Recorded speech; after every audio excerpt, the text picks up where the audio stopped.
What's up guys, Vortex here and welcome to another video.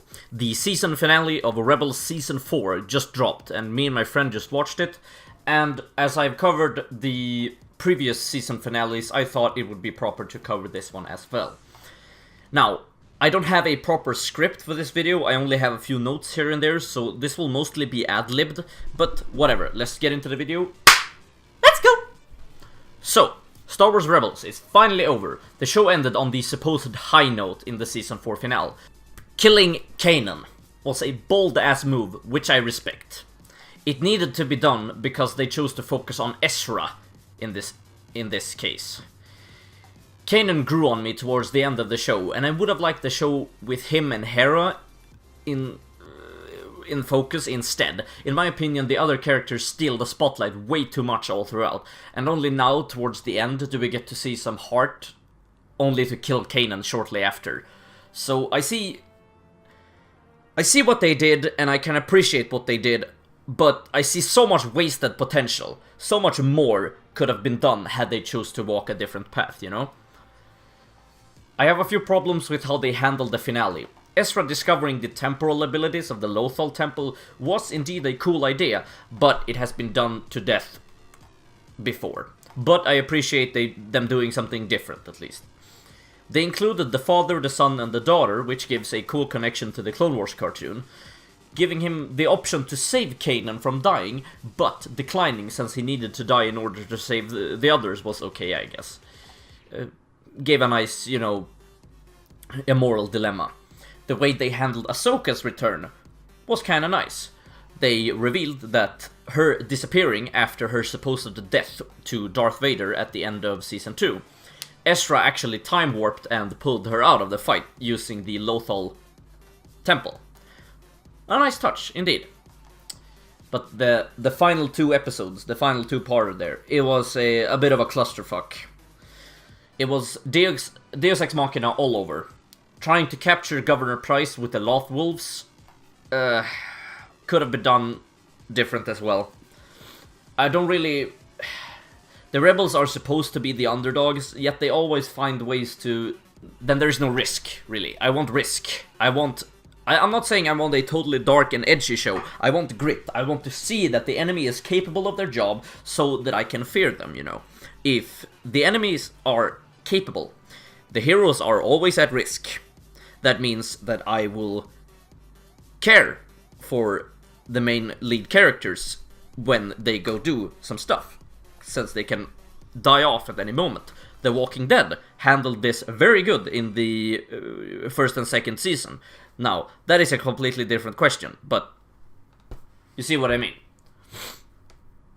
And during the final act of the last episode, the fucking Purrgil space whales show up and fuck up Thrawn's fleet, which is stupid as fuck. They could have solved that in an entirely different way. It would have been much better. Because it feels weird to have an episode from the second season, I believe. Yeah, the second season is with the Purrgils. They have an episode centered around them, and then we never see them again. Until the very last 10 minutes of the final season, okay? The Purrgils come in and save everyone. That's so fucking weird. But I appreciate the way Thrawn's no-win scenario was established.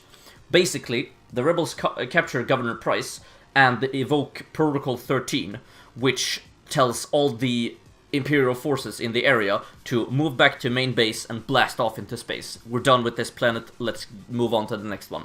So they invoke Protocol 13, and they get all the Imperial forces back at the factory dome. Then Thrawn comes out of hyperspace and says, "Thank you, you just put all of my troops in a safe location, so I can just bomb the shit out of the civilian population if you guys don't surrender." So Thrawn's got him, he's got him right there, but the fucking space whales show up and fuck that shit up. So I would have appreciated a much better ending to that scenario, at least. Ezra says, "No, I'm a good guy, fuck you."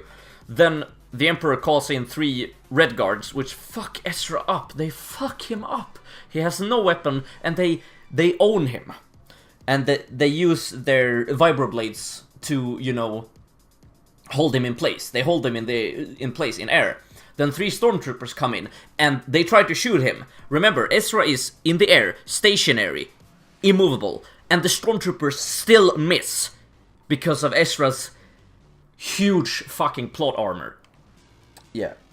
But I appreciate that they bring in some Red Guards, that's cool. After the hype of Rogue One and the Season 3 premiere, and now in the Season 4 finale, we get to see some Death Troopers. Hell yeah, I'm always up for some Death Troopers. But they keep fucking up those as well. The Death Troopers didn't do much in Rogue One, so I saw it as an opportunity. Okay, they didn't do much in that movie. They didn't do anything in the movie they were supposed to debut in, but okay, maybe they can get some justice in Rebels at least. Show them that the Death Troopers are skilled fucking combatants. The Stormtroopers are dumb as shit, even though we clearly see in the beginning of A New Hope when they storm in, they kill everything in their path. Okay, but if you want to make Stormtroopers dumb as rocks, then at least make the Special Forces, the Navy SEALs of the Empire, you have to make them... You have to make the viewer fear them, because if the Stormtroopers are dumb as shit, it's no problem to take care of them. A bunch of Stormtroopers ain't gonna be a problem, but then suddenly a Death Trooper shows up, one Death Trooper, and that fucks everything over. That changes the scenario entirely. No, it's just a Stormtrooper in black armor. It's no different. They're pretty much just as dumb, just have a firmer voice. They're just more protocol-like, but they still end up losing in the end. So Death Troopers were completely wasted here. You could have done so much more with them. But yeah, that's basically all of my notes that I have here. But to summarize.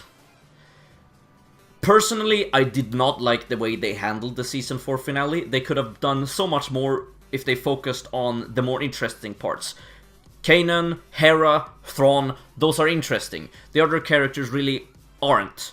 Sabine is done. She was done after the Mandalore plot. You could have gotten her out of the show, but you need her for the marketing. So what I see here is how they did it was okay at best for a show that I don't really care for. An okay ending to a show that I personally don't think is good.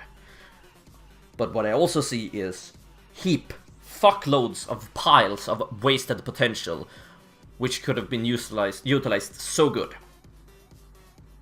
That is basically everything I had to say about the Season 4 finale. They have options on how they want to proceed. For example, a funny little anecdote that was finally solved is that Rex is confirmed. Excuse me. Rex donned the Endor armor in the end of this episode, so it's pretty much confirmed that Rex is the bearded soldier in Return of the Jedi. That's a cool little nod. I appreciate that. I appreciate that Rex made it through the entire show. It was cool to see that Rex probably, most likely, is the bearded guy on Endor. And since Ahsoka survived the show, tons of potential there if you want to do another show. But yeah, that's pretty much it. So thank you guys so much for watching. I'll see you guys next time. Vortex out.